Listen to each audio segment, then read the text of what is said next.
Hey everybody, so I just wanted to record a quick video because I got into this interesting argument with some conservatives on Facebook. And it was kind of strange because I was in the position as the left leaning guy that they know to explain Capitalism 101 to them. But people are upset that fast food wages are going up around the country.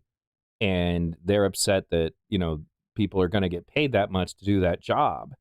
And I had to remind them, I'm like, government mandates didn't do this. There was no raise to the minimum wage.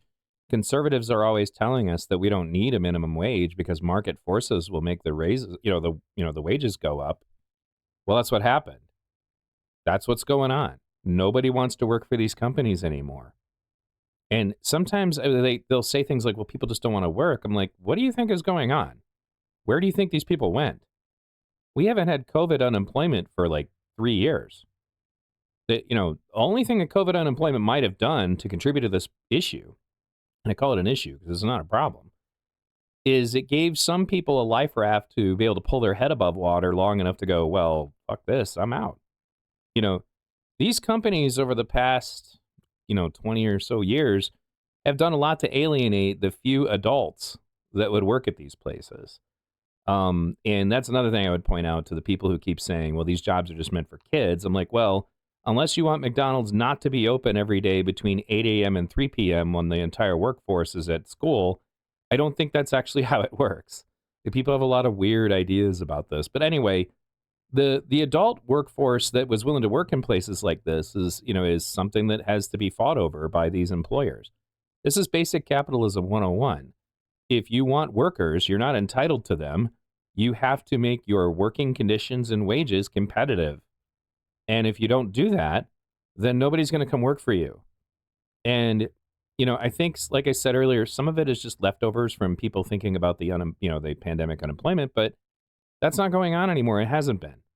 Everybody that I know who worked in places like this who are not working there now, most of them all found jobs in like hospitals or, just other places that were low stress, better pay, better wages. And, the only thing COVID really did was just give them a moment to breathe and think about, maybe I should be doing something else. And one of the things I described in my previous videos about this is that aside from during the recession, which was a horrible time to work in these places because you had to fight to even get into the place. And then when you got there, you might come in one day and find out you had 8 hours scheduled for the week. And they would write like nasty letters to everybody saying, we're going to give the hours to only the people with what they called was the best work ethic. But it really just amounted to who was best at being political and backstabbing each other, but they would just do that to you whenever they felt like it. And you just had to put up with it because if it's like, well, you need a job, right? You have a family, right?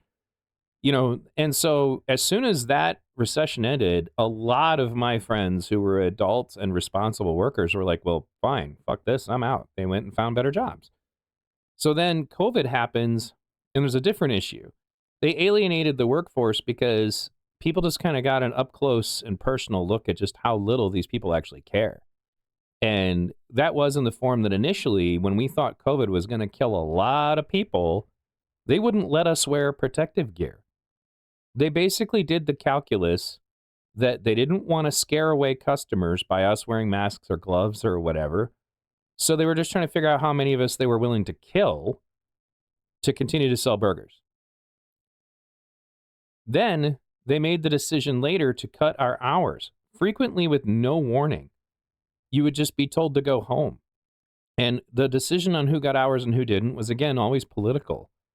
And me, other people I knew who had families would just be told, well, we can't afford to keep you, so just go ahead and go home.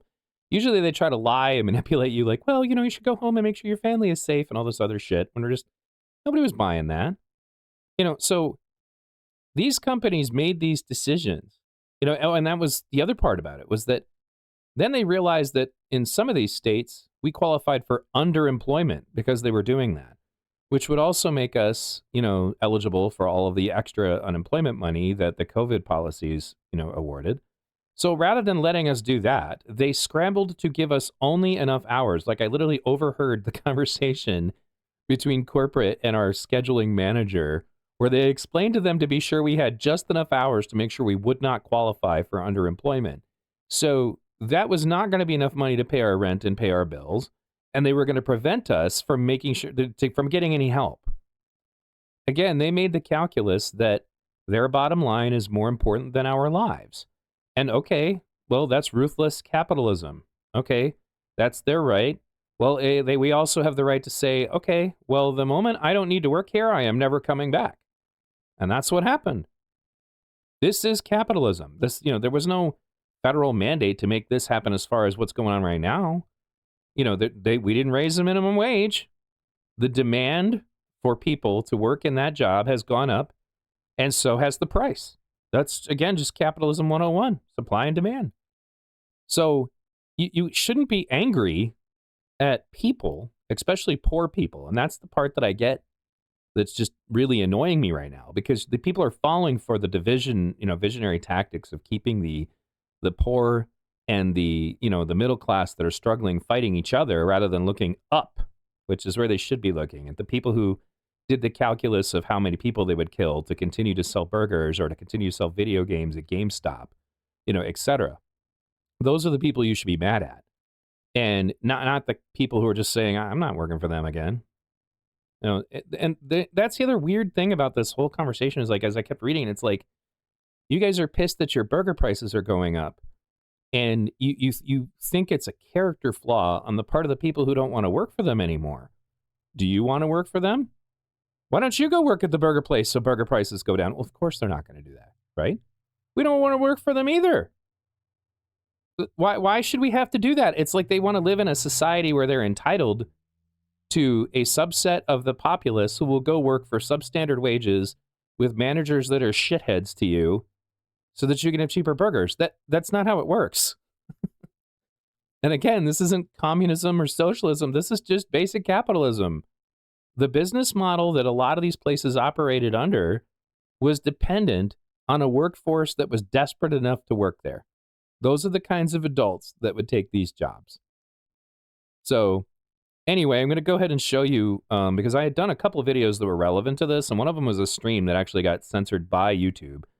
So I'll provide the link to it in the description. I couldn't find the version of this stream on Rumble, so I will provide this link to the stream on Odyssey, because I go much deeper into this topic. I think a lot of people also don't really know what it was like to work at these places, and this would probably help provide you with some insight. And I recommend the stream also just because it was very popular, and a lot of people were like, oh man, the stream got taken down. I wanted to share it with other people. So again, the link to this stream on Odyssey about this topic of why do they not want to work, you'll be able to find that in the description. And then also, I also did this video, the truth about the minimum wage, which I will put in the cards and descriptions and other places that I upload this video. But I go over in detail the legislation that created the minimum wage, because another myth that keeps getting injected into all of this situation, like you can disagree that, we should have a minimum wage or whatever, but this notion that there's like these special jobs that were only meant for like teenagers to get gas money or something, that's all nonsense. That's not what the minimum wage says at all. The minimum wage says that all wages are supposed to be a living wage. And you may disagree with that in principle, that's fine.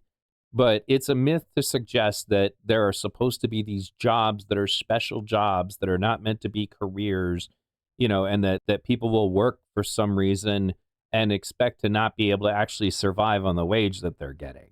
No such jobs exist in our economy, and they're not supposed to, according to the law. Thanks for tuning in, guys. And remember, obviously, I know that a lot of my audience is conservative.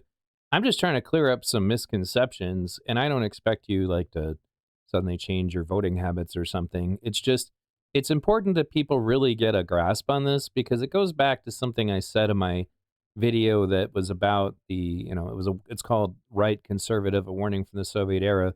There is a lot of effort made to try to get middle-class people to blame poor people, as if their lives would just be utopian fantasies. If for some reason we didn't have welfare or whatever, everything would just be great, but the real, people that are leeching off of your economy, you should be looking up. Those are the ones who are destroying your economy. Those are the ones that are trying to destroy the middle class. The single mom on welfare working as a waitress living in a trailer is not the one who's causing you economic problems. So anyway, I was in negotiations to, of all people, interview Gage Grosskreutz.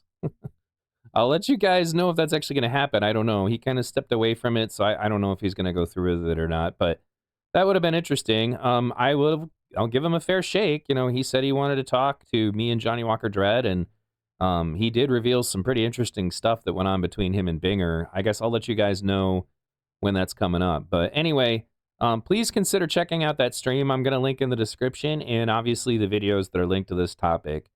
Thanks again for tuning in.